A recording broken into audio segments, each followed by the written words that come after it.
the Tottenham update, and we're going to start off talking on the team news that Roberto De Zerbi has given us in the press conference. He says he has confirmed that Vicario is not ready and he won't face Sunderland this weekend. So the direct quote was, Vicario is not ready for this game. I hope he can come back next week, but I don't know yet. So, yeah, that all but confirms it. Yeah, and we're going to get Kinski. I'm glad for Kinski because it's horrible for him to kind of... you don't want him to hit his season to end on that note, being taken off after 15 minutes after getting that opportunity, and how disastrous it went last time. We've obviously posited, would Kinski be better for De Zerbi than Vicario? Well, he's going to get an opportunity, and I do wonder if he does really well, does he retain his spot or does he not? It's going to hopefully gives him a headache on Sunday with a good performance, but I'm glad for Kinski. For Vicario, he said, as you say, he said maybe next week. So it's going to be interesting what kind of condition he's in after a week of recovery. Is it going to be definitely ready, or is it going to be touch and go? I think Vicario has really struggled for form, and I think the hernia, in hindsight, the hernia has probably played a large part, especially for his shot stopping that has really gone downhill, you'd have to say, over the last few months. Definitely, yeah. Yeah, that's like something that's really suffered, because he's not known as a bad shot stopper, but this season that's gone completely out the window. So hopefully, once his hernia is sorted, he can get back to his best. But I'm going to be very interested to see how Kinski fares this weekend, because Sunderland, they like to play with their set pieces. They're very much a pragmatic team. They're going to try and bully Kinski, I think. Robbie's a very strong striker as well. They're going to put him under pressure. So it's going to be very interesting how he handles it. Albeit, I would say Kinski, he's usually quite brave when it comes to going for crosses and set pieces. That's not usually where I see him suffering. It's usually just shot stopping. I think he lets too many things through. And that's been a big problem of his. To be fair, I wasn't great with his feet against Atletico. No, but you got to say, Van de Ven slipped as well. It wasn't just Kinski. True. So maybe there's obviously been well documented now. Atletico's pitch is not the best. Barcelona was slipping and sliding all over the place, and they were complaining about it. So there's one thing slipping for the first goal, but for the third goal, he basically just passed it straight soon. I understand that. Look, it was a bad day. No getting away from it. It was a horrific day for him. And it's one that could potentially define him if he doesn't recover from it. You've seen keepers in the past. Paul Robinson, his career is pretty much defined by that mistake in Croatia. You got Karius, that his career is defined by that night in Kiev for in the Champions League final. So it does happen where it's unfortunate for keepers, because you're so highlighted with bad mistakes, because they usually lead to goals, that one moment and your whole career can be defined by it. So I'm hoping Kinski can really recover this weekend. And see, you've already defined him by that, calling him Karius already. I have, I know, my bad. Apologies, Antonin. But let's hope this weekend is a good one for him. Yeah, I hope so. And, Igor Tudor did say after that mistake that he will get another shot this season. And here it is. Maybe he knew about the hernia. Yeah, he probably did know about the hernia. That's yeah, he knew what was coming. In terms of more team news, he says that Bentancur is working with us, but not completely. So he's basically saying Bentancur has been taking bit part in training, so he'll be back sooner rather than later. Yeah, that's good news. Well, it depends who you ask if it's good news or not. But I think he would like Bentancur when he's at his best, but unfortunately we haven't seen that. Look, it's a constant discussion with Bentancur. Are we ever going to see the Bentancur that we saw pre-ACL? That's the reality. We haven't seen it on a consistent basis. We've seen glimpses, but unfortunately it's never been just consistently like he was. So I think, in theory, De Zerbi should like him in terms of how he plays, because I think he's quite comfortable turning on the ball more than most of our other midfielders. And as well, he offers that bit of defensive solidity off the ball. But it's all about getting him back to his best, isn't it? Yeah, absolutely. He also went on to state just how much of a loss Kudus is, because he was kind of like hoping on him, and he thought he has world-class abilities in that forward line. Away from the press conference, just a few things that we noticed in the pictures is Bissouma back in training, so he's probably going to be available for selection. And Pape Matar, on the back of his injury on international duty, he was back in training. However, he did have quite notable strapping on his shoulder. So whether he's going to be playing or going to be a doubt this weekend, we don't know, because he wasn't mentioned in the press conference. No. Yeah, or maybe he's on the bench, or we'll have to wait and see exactly the situation with him. He didn't mention that he's out, so I'm assuming he's going to be available. But I think he could be an important player for De Zerbi as well. I think, as I mentioned as well, I think Basuma, I think right now, of the midfielders that we have, is probably the most perfect. But it's all about, it's interesting hearing him speak. He was talking about how he's not giving too many, principle instructions at the moment. It's all just kind of basic stuff. And it's all about mentality at the moment. And if he's focusing on that, it's interesting who he turns to in times of need. Is it going to be a Paulinho? Is it going to be a Basuma? If he's looking for different things right now in the situation we're in. So that's going to be quite interesting. I think we're going to learn a lot from the selection on a Sunday, exactly where Zerbi's head's at. In terms of some potential transfer news, we spoke about James Trafford yesterday. There's been some further news on him. The chief writer of the Manchester Evening News says that James Trafford, as it stands, will be leaving Manchester City in the summer. So that's quite significant. And the Mail are reporting that James Trafford's price tag has been set by Man City at around 35 to 40 million pounds. So that's kind of what we were suggesting yesterday as well. So if you can get a Vicario out for 25, 30 million, go spend 35 to 40 on James Trafford, then I think that's probably going to be the direction of travel.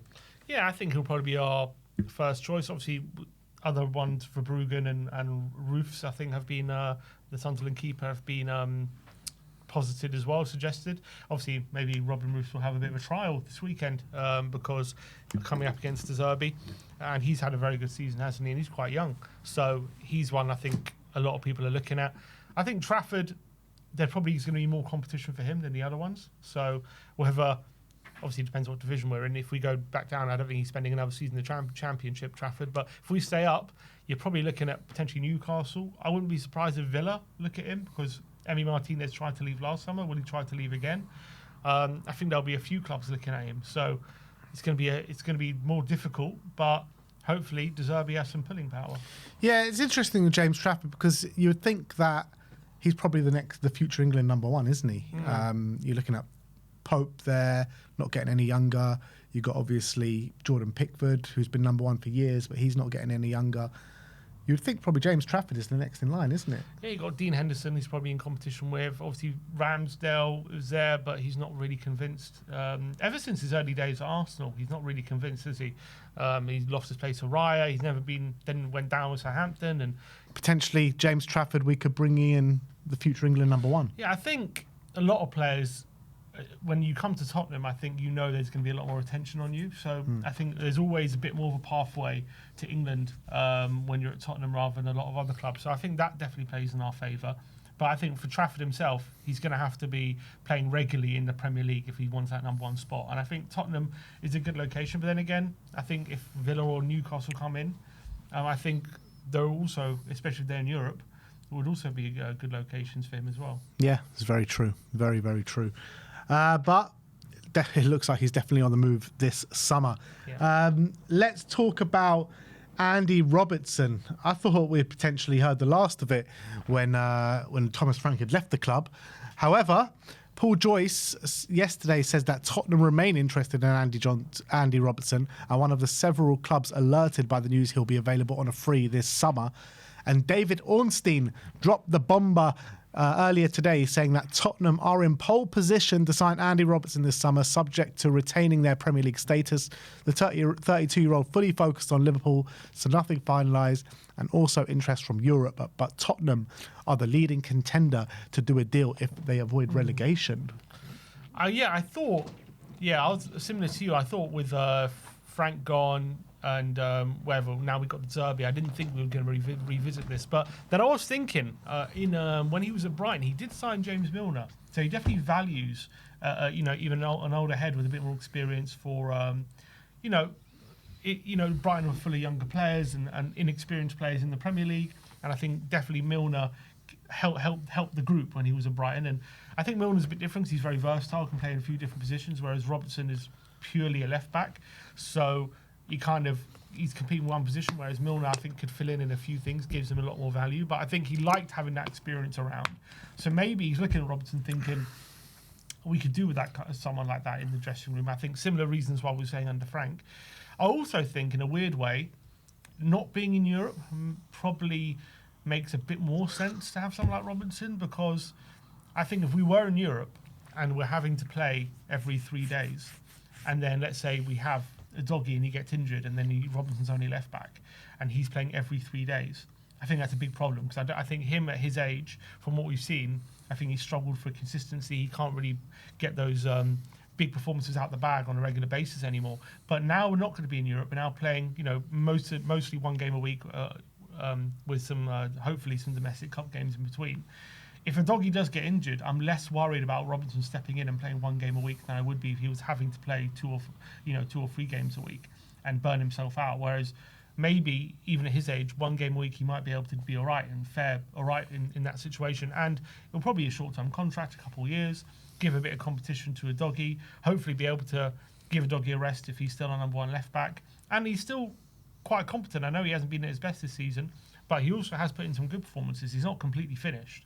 So I'm not too unhappy about it. I wouldn't say I'm very excited about it, but I can see the logic. He'd be on a free. He gives a good mentality and experience. As I said, I think if we were in Europe, I think it makes less sense. Yeah, look, I think it's just giving, Robertson coming for one last payday, really. That's, you see a lot of value for him coming to Tottenham. But I saw the sense of it bringing him in from kind of January till the end of the season, with giving us the experience that we need. But, looking forward to next season, the year after, I see pros and cons to it. Obviously, the pros could be like he's warming the seat for Sousa until he's ready, and you send him out on loan for a year or 2, and if he gets more used to European football, comes back and he's really ready to fight destiny, a doggy for that spot. And also, I do think he's looked pretty decent this season, and I think at times he's looked better than Kirkes, really. And particularly in the latter stage, in the last few weeks, ever since we've been linked with him, I think his performances have actually got a bit better. So that's the pros, but obviously the cons. He's 32 years of age. Just because he's been good this season doesn't mean he'll be good next season. That decline could happen quite rapidly with Robertson. Going to be 33 next season. I would prefer to go for someone younger, more hungry, with a future. I don't know how I feel about it, really. I really don't know, because I don't know if he's going to there's only one way for Robertson, that's down. Mm-hmm. Next season he'll probably be worse than he is this season. The season after he's going to be worse than he is next season. So, yeah, I feel like we could bring him in and maybe we'll get an initial few performances out of him, but by the end of the season we'll probably be sick to the sight of him. Yeah, hopefully it's a short-term deal, as you said. I agree. I think in a perfect world, I don't think we go for him. We go for somewhere else. But you got to remember, next season we're starting with our stocks are very low, aren't they? We're not going to have we're not going to be viewed as a great destination for a lot of players. We're going to have to kind of be smart in the window. Maybe they see him on a free as an easy win, a bit of competition for a doggy, and just a short-term deal that plugs a bit of a gap in terms of we need another left back, and he kind of just fits the bill. So I kind of understand it. I think, as you say, it's not like one that you look at and thinking, wow, it's like we're really set up for the future, because it's very much, as you say, he's only going to get worse probably in the next 2 years. So signing him now is a bit frustrating, but I kind of feel like in the position we're in, it does make a bit of sense. As I say, I think if we were in Europe, I would say don't do it in a weird way, but because we're out of Europe, I think it makes a bit more sense to do it. You're also looking at it as well. It's like Andy Robertson. If we're out of Europe, which we are going to be next season, he's going to have less game time. Mm-hmm. If a doggy's going to be fit, or usually doggy would be our first choice call. So to have him just to come off the bench is not exactly the worst thing in the world, but it just stinks of a club signing, doesn't it? It just stinks. Well, we know it is, because we wanted him before Zerbi. Exactly. So why are we progressing with these club signings now? Why say we're in pole position now? Why not wait till the summer and see what actually targets we can get, or put feelers out for different targets that we can get now? Why go for Robertson? I just don't get it, really. I think we should be going for a better left back than Robertson, and I think there's probably better left backs than we can get. Mm-hmm. I agree, but I think at the moment, I'm guessing the budget's going to be a bit tighter in the summer than we'd like, and you've got to kind of compromise somewhere. This is probably where we are compromising. Yeah, well, this is Tottenham, isn't it? Always compromises with Tottenham. Always compromises. We compromise when we're in the Champions League. So everything's a compromise. Last but not least, Roberto De Zerbi has been speaking on NBC, did a really good interview yesterday. And there's just one quote I brought up from it saying he's talking about Romero. And he says, I think Kuti is crucial for us, crucial for Tottenham as a club. He's the captain. He is maybe the most important player in our squad. And to achieve our goal, we need the best of Romero. So some big words there from Roberto De Zerbi. I think he's spot on. I think he probably looks at Romero and thinks he's the kind of character I want. He's the kind of, well, I mean, people have this constant discussion about Romero. Is he a guy who isn't the kind of character you want in the dressing room? Is he a troublemaker? Is he a guy who's kind of has ulterior motives, pushing to leave, always causing trouble, making statements, causing unrest? Or is he a winner with standards, and when those standards aren't met, he gets disgruntled and so he only wants what's best for the club? And is he the guy you want on your side when things are against you, or if you're going for something big and you want to be challenging, you want him on your team? I think De Zerbi probably sees him that way. I think Ange probably saw him that way. I think probably Frank sees him the other way. And in terms of, Frank had those discussions about him about setting standards, and then he was late and all this kind of stuff, and he didn't take to Thomas Frank, I think, at all. So I think it depends how you look at it. I see him as a very important member of the squad when his mind's right and he's focused and he's completely bought into what's happening.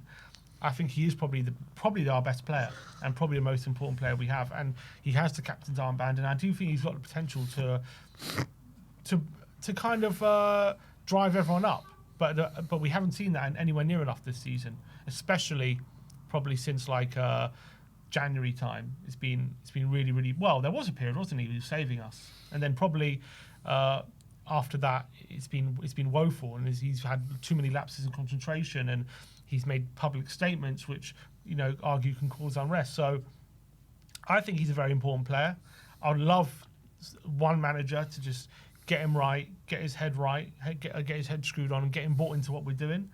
But as Tottenham fans, we know why he's not, and it's not totally his fault. And obviously, as a captain of the team, you don't like to think of any player really being disgruntled with how things are going, especially with the money they're being paid. And always you want them to give their best or be at their best all the time because they're representing our club. We want the best, what's best for our club, and what's best for our club is every player always giving 100% and always fully focused on the task at hand. But as a fan, we also understand that this club is run by clowns, and they're completely incompetent in terms of how they run things. And also, he says he's been lied to at board level about what our ambitions are and all these kind of things. And from a fan point of view, we all understand that. We see that all the time, every year, about how the incompetence of the hierarchy has really let us down time and time again. And the direction we're going is largely down to the hierarchy more than anything else. So it's kind of a difficult situation that we're in as fans, judging or looking at Romero. I think a lot of fans have had a lot to say about him, but I really hope at least if he does leave in the summer, let's hope these 7 games, he gives his all, he acts like a captain, and De Zerbi can really get into his mentality and get him playing at his best for these 7 games, and in the summer we'll see what happens. But I think De Zerbi's going to like him. I really do. Yeah, I hope so. And I think if De Zerbi can get him on side and get him playing, then obviously we've got an unbelievable player there. And I think when things are all right with Kuti Romero, then things are great. But, you need so many kind of things in line for Romero to be all right. And I think like him as a captain so far, it hasn't gone well by any stretch of the imagination. And yeah, there's been mitigating circumstances for that, and nothing's gone right this season. Wrong decisions from board level. But like I've said many a time, if you're captain of this football club, you should hold yourself to a higher standard than what he has done this season. And he needs to have his head screwed on more than everyone else. And he needs to push forward and lead by example, which I think he hasn't done for a lot of times this season. So under De Zerbi, now for these last 7 games, hopefully he can whip him into shape, and that can happen for the last 7 games. But I find it hard to believe with everything that's gone on this season, with what he's been saying in the press, that he's going to be here next season. I really find it hard to believe. But let's hope for these last 7 games that he can really just do his best and keep us in the Premier League, help keep us in the Premier League. We know with Romero, we've seen it where even last season, where in the Premier League he was god awful, wasn't he? And I mean, he didn't play that much, but there were some games. I remember that Wolves game. He came back in and he was terrible and he's just all over the place. Yet when it came to the Europa League, he was phenomenal, absolutely phenomenal. And when it came to those important games, and he was completely focused, especially look at that final, man of the match. He got player of the tournament.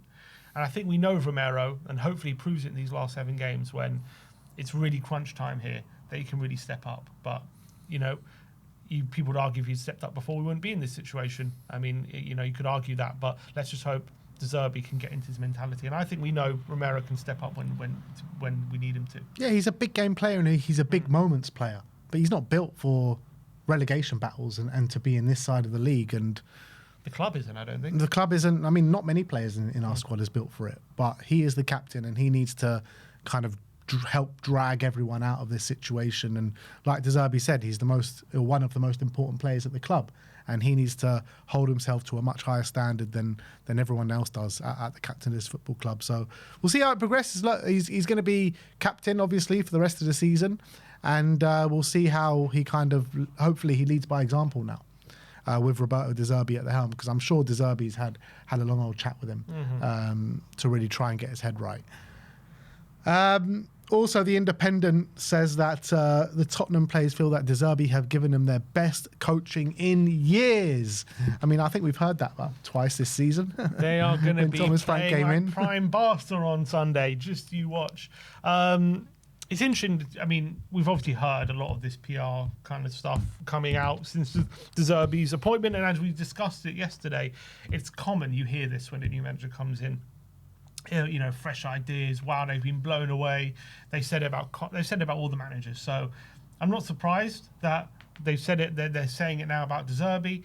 I think it's natural for players to kind of get excited about something fresh, especially given how the season has gone, and I think having this fresh approach is going to help. It's interesting listening to Zerbi talk about what he's been doing with the players, because we've been theorising what he's going to be doing in terms of implementing his style of football. And now we looked at the training session, we're like, okay, clearly he's doing it, right?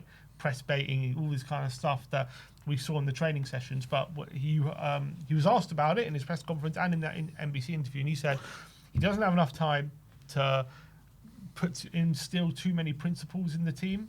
What he's just pretty much focusing on at the moment is organisation on and off the ball, and just the most important thing is their mentality and getting them out of this situation, getting their heads right. Because I think that is the most important thing right now with these players. I think when we see them making so many mistakes, we see them having lack of confidence on the ball, we see them not trying things, playing it safe too often when they've got the ball and missing opportunities, lapses in concentration at the back, mistakes playing out the back as well. So I think mentality is the number one thing. Stop these stupid mistakes and get their confidence up again. And then if we can stay above the relegation zone, keep our heads above water, then I think next season, he's going to fully try and instill his way of playing, and that's kind of what he's been saying. And he said as well, like, I'm not doing too much work in build-up at the moment. I don't have the time for that, but I'm doing some basic. He said I'm implementing a few principles here and there. He said a couple principles off the ball, a couple principles on the ball, nothing too crazy. He was even asked about his staff, like he doesn't want to bring too much staff to confuse the players. So I think we're getting our answer there, but it's going to be very interesting to see what is being implemented come Sunday. Well, just a few principles on the ball is a hell of a lot more than Thomas Frank did. Absolutely. So that's going to be interesting to see how it plays out on Sunday. But that is your Tottenham update for today.